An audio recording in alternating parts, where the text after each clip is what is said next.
Hi, my name is David Charles Rowan. You probably know that I'm an astrologer with 28 years practice and teaching experience as well. And I'm making this video at the request of a person.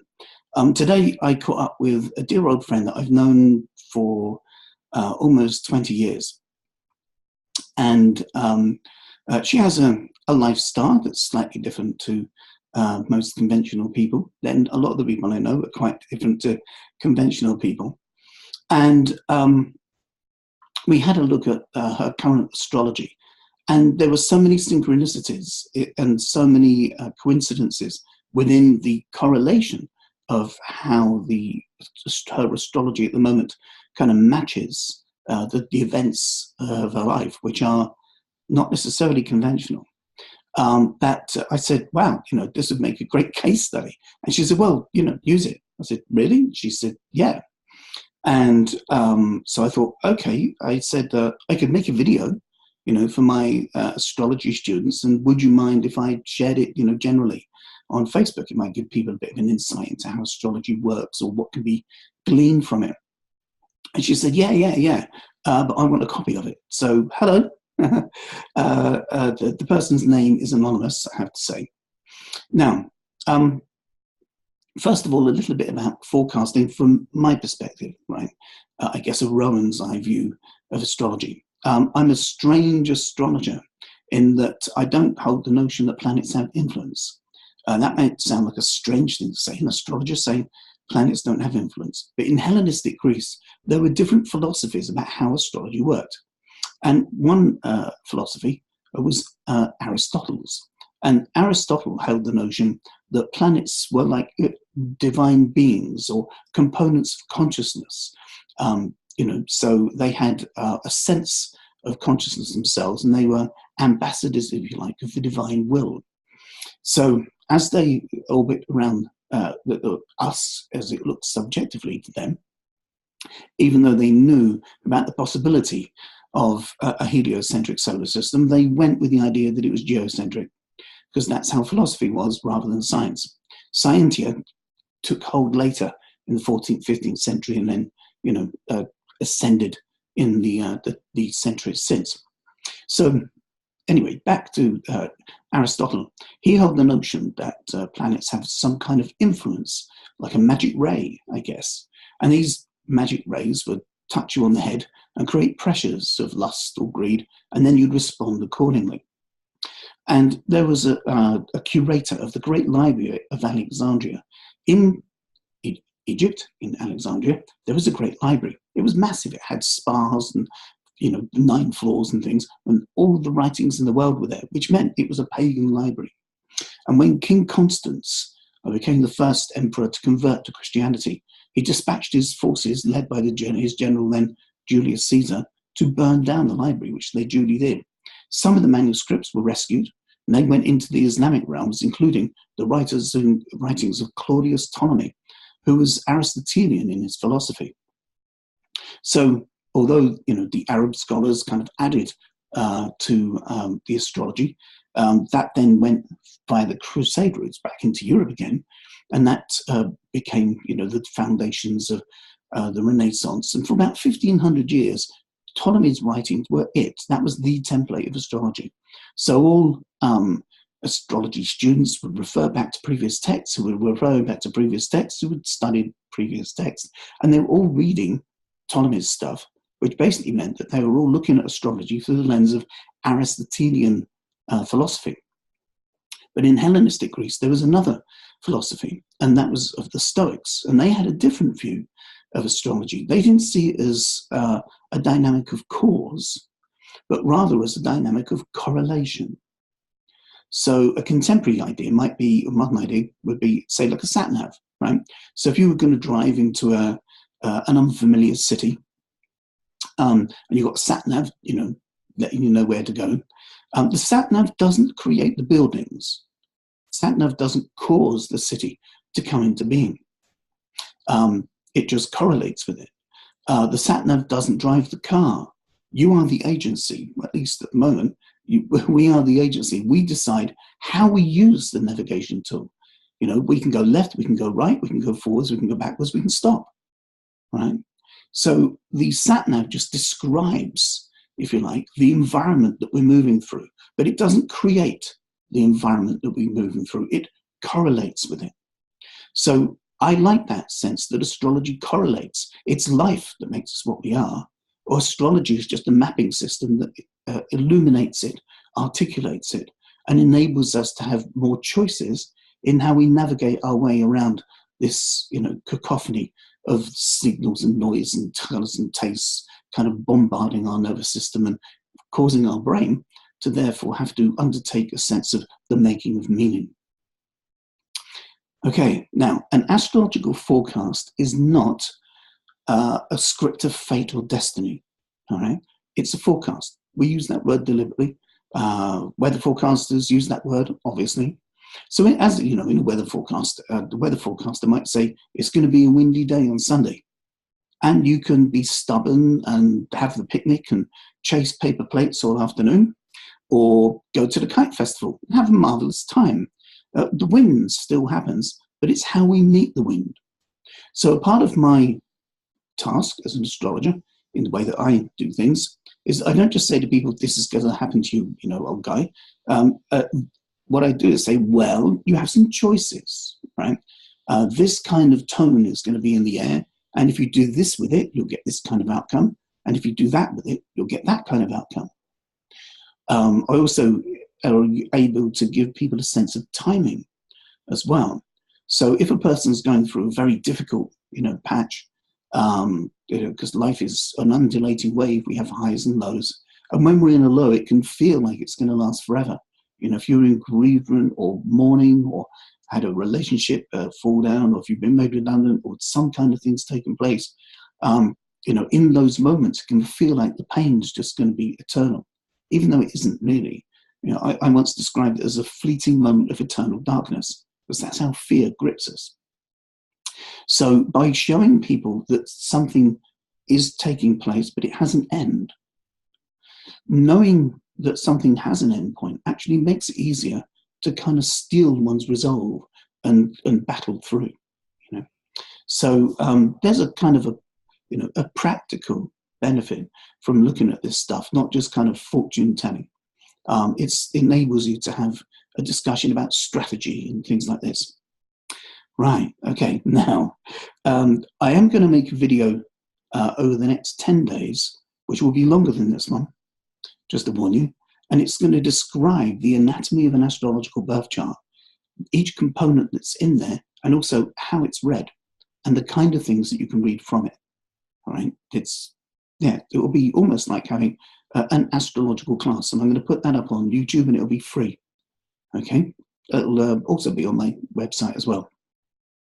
And that's rowanastrology.com, by the way.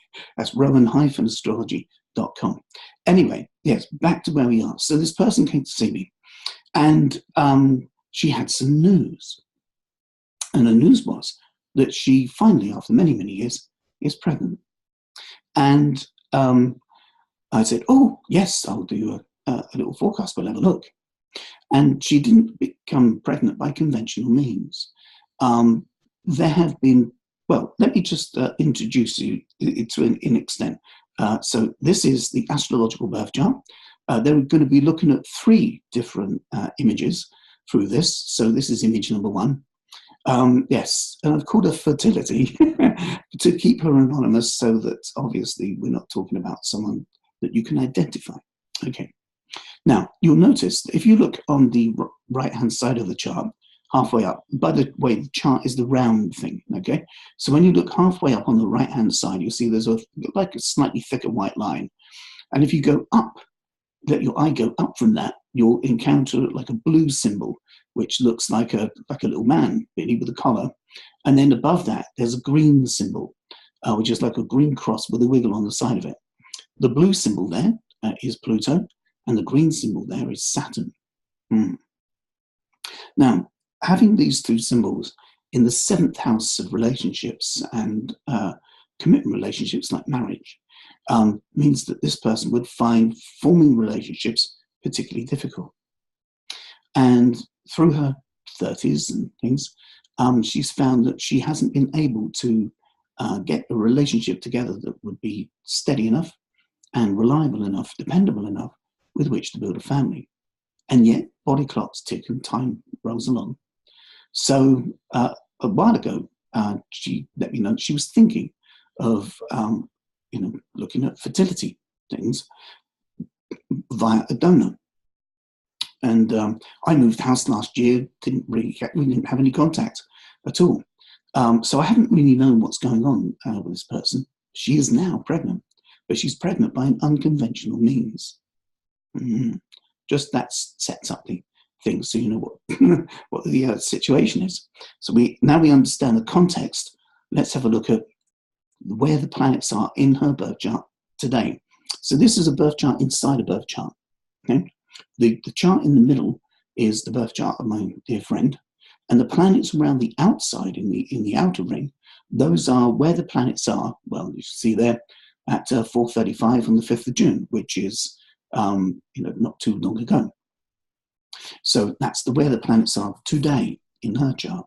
And there are a few things that are kind of significant, right? One is if your eye go to the left-hand side, halfway up, you'll find that there's a blue symbol sitting on top of the thick white line. So that suggests that Neptune is about to go into the person's first house. And her first house is very large, right? So this suggests that this is going to be the beginning of a dream time. Her life will take on an essence that has more of a profound sense of connection in a spiritual sense. And there could be an idealism that begins to take place for her. If she was an accountant, that would be difficult because it suggests that she's going to look at life mainly through a right brain lens, meaning poetry, kind of music, looking at life from an artistic, inspirational kind of lensing in her psyche, which doesn't really lend itself. Dreaminess doesn't lend itself to accurate numerics. Not really. Luckily, she's not an accountant. But Neptune, this house is very wide, and Neptune's going to take somewhere between 20 to 30 years to pass through here, which, if you think about it, is the same amount of time it's going to take for a baby to grow and become an adult. That's interesting, isn't it?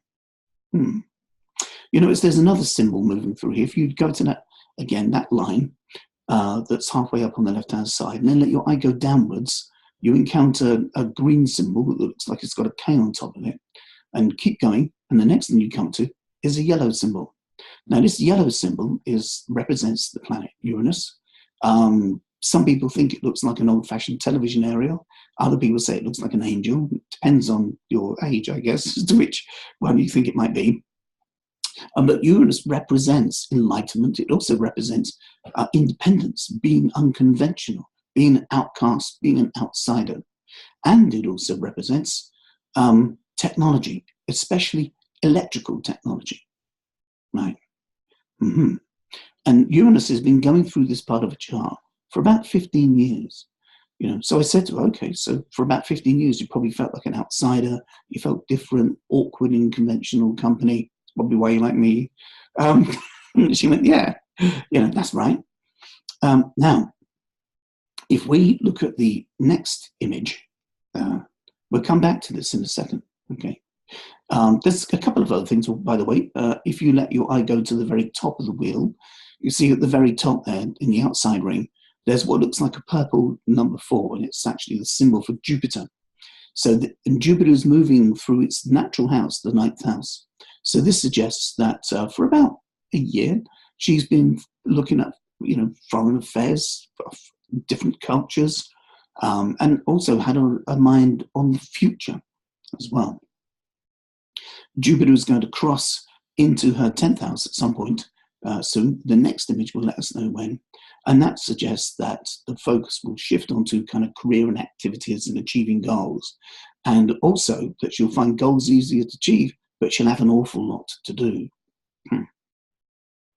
Saturn, this green symbol with the wiggle on the side of it, and Pluto are passing through Capricorn at the moment. So there are changes taking place in her social world, and like a pruning taking place. So keeping close her closest people, and the people on the periphery sort of drifting away. All right, now, this next image. This is called a time map. And with the time map, you can see at the top, there's a calendar. And I wanted to look at this from the beginning of the year. So usually in forecasts, it's just 12 months, but I set this to 18 months. So it starts from January 2019 and goes on until about a year from now, by the end of June next year. In the left-hand column, there is planetary data, right? This planetary data correlates with things. And what's happening is that the computer looks at where the planets were in the celestial sphere at the time the person takes their first breath, from the perspective of how the celestial sphere looked from where they were at that time. And then it looks at where the planets are right now and makes a calculation of the angular relationships between where planets were and now where they are. And there are certain significant angles that we look at. There are 360, obviously, in total, but we don't look at all of those because you'd be overwhelmed with data. So for natal charting, birth charts, we might look at 25 different angles, and perhaps in forecasting, we might look at 5, what are often called the Ptolemaic angles or aspects. So what the computer does is it looks at where the things are now, where the things were then, calculates the angle between them, and if it is a Ptolemaic angle, 180 degrees or 90 degrees, 120, 60, or conjunct together, then it marks an X in the time map correlating with the date that it makes that specific angle. And their computer does that 365 times in less than a minute, which is very handy because I can let you know that in my early days of astrology, we used to do this by hand and it took a long time, right? Yes, an evening doing this with colored pencils. But so it's much easier now that someone's put it into the professional software. So where there's an X, that lets us know that one of these angles is in exactitude. And you notice that sometimes there's more than one X. So some of these are just one X, right? One exact moment. And others have 3, maybe even up to 5. And the reason for that is a thing called retrograde motion. Now, planets do not go backwards, right? Retrograde means apparent backward motion. And that's because we're on a ball going around a star, right? So there's us on a ball going around a star. And there's also, on the outside of that, other balls also going around the star. But if we undertake them on the inside, we go a little bit quicker. As we go quicker on the inside, it makes the one on the outside look like it's going backwards. It's not going backwards. It just looks that way from the position that we're in, right? And then when we go around the star, we go this way. Now it looks like it goes forwards again. It's a bit, the feeling of it, I guess, is a bit like being on a train that's stationary, and it's stationary, there's a train next to you. And when the train next to you moves off, you kind of jolt because you feel like it's you, but it isn't. Yes. So because of the retrograding, it looks as if a planet can occupy a period or a space in the celestial sphere for a long period of time. And so what the computer does is it connects up the X's so you can see that something's sort of in the air. All right. So in other words, this time map gives us a visual display of these pockets of time, and things within these pockets of time may correlate. Then again, they might not. Mm-hmm. So there's my pregnant friend, right? And there's some interesting things in this that correlate with that. I'm not going to go through the whole thing because it would take an hour or so, but just these highlights I think you just might find interesting. One thing is that there's Uranus conjunct the Sun. Now, I mentioned that Uranus is a planet that correlates with things like dissociation, individuality, being unconventional, but also science and electrical technologies, right? Contemporary threshold frontier science. And the Sun is a planet that represents, in one sense, self-confidence and one's identity. But the Sun is the source of our creation, Everything that you do, everything that you feel and touch and breathe and smell is the remnants of a clump of star that's cooling down, right? And our sun is the source from which all of that came. You know, the debris that surrounded the sun at the beginning of our solar system, those bits of debris started clumping together and formed planets, and here we are. So we kind of like cooled down fire, if you want to think of it like that. So the sun symbolically represents creativity. That might sound a bit kind of twee, you know, arts and crafts, perhaps, you know, gluing, sticking, painting, drawing, that's all creativity. But we create our lives as well. We play a co-creative role in, you know, making things happen or not. But also we create children. So the sun is the generative force, and there's Uranus conjunct it, with it, sitting on top of it. Right? Let's just look back at the other image here. So if you look halfway up on the left-hand side, let your eye go down again past the green Chiron, down there to the angelic or television aerial Uranus. So you can see there's Uranus in the outside, but in the inside, in the birth chart, there's the sun. And so Uranus has been passing over the sun, literally passing over the sun like that, right?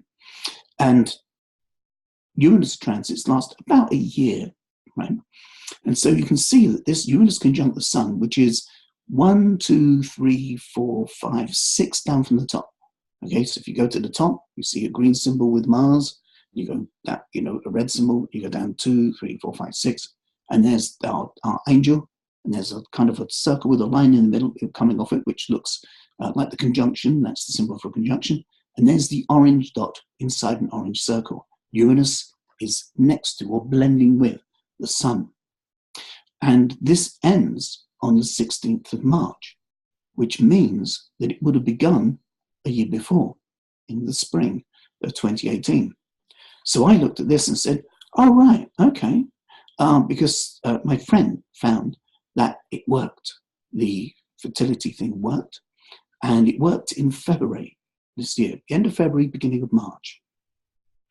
And this was still in place then. These things are like a bell curve, by the way, so it would have been through mid-April that this kind of faded out, right? So I said, oh, this suggests that you've been doing this for a year. And she said, yes, this is the fourth one. The fourth one, right. Okay, I didn't know that. So that was kind of interesting. There's another thing just beneath that, another Uranus transit. Uranus is making what we call an opposition to that green cross with a wheel coming off it, which is Saturn. Saturn represents convention, authority, challenges, and difficulty. So if we look back again at the planets and the houses going around the person's chart. So once more, that line halfway up on the left-hand side, go down past the green symbol of Chiron, and then down to there's our yellow Uranus, the television angel. Now, if you look and let your eye go past that sun and shoot right across to the other side of the wheel, you'll find that it makes an opposition to that Saturn and Pluto in the 7th house of marriage. Right. So this suggests two things. One is that while the Uranus is opposing her Saturn, she could find that some people have a difficulty getting their head around her very unconventional choice. Because she didn't make the choice to do the fertility thing because of a difficulty of, becoming pregnant. What she did was she did this because of a difficulty with finding a person, a partner, right? She's perfectly, fertile in her own right. She didn't have to do the fertility thing. She could have chosen to do that with a man, but she didn't find a man who was right enough, which is very Saturn. So she's used an unconventional route of technology. Some of her friends are all right with that. And some of her friends are going, no, I don't get that at all. To me, it makes perfect logical sense. But to other people, it doesn't make perfect logical sense. So there's this kind of dichotomy between, does one serve one's natural tendency to want to be independent and follow your own path? Or do you adjust yourself, modify yourself in order to fit with what other people want and their paths in life? If you follow your own path, you run the risk of other people rejecting you. But if you adapt yourself, change yourself in order to fit with other people, then you condemn yourself. So we might follow our own path and other people throw cabbages at us, but if we do their path, we throw cabbages at ourselves. That's not a good idea. So I don't know where I get these medieval references from, but anyway, yes, so that's one meaning of that. But there's another meaning of it. There's Saturn in the 7th house, conjunct Pluto, who is unable to find a partner. And so then along comes a period of time, once in every 84 years, right? So that's once in a lifetime currently, when Uranus is opposing this, and that means that there's a technical partner, a science partner, a laboratory, just for 1 year. Isn't that cool? There it is. Brilliant. So, what next? Well, she said that, she got the news that it definitely kind of worked and held in February. And if you look at the 1, 2, 3, 4, 5th one down from the top, you'll see there's that purple number 4, a green square, and then it says ASC, which is the ascendant. Let's go back to our planets and signs for a quick astronomy lesson. Okay. This line on the left-hand side, halfway up, that's thicker than the others, that goes, if you could follow with your eye, shoot all the way across to the right-hand side of the wheel.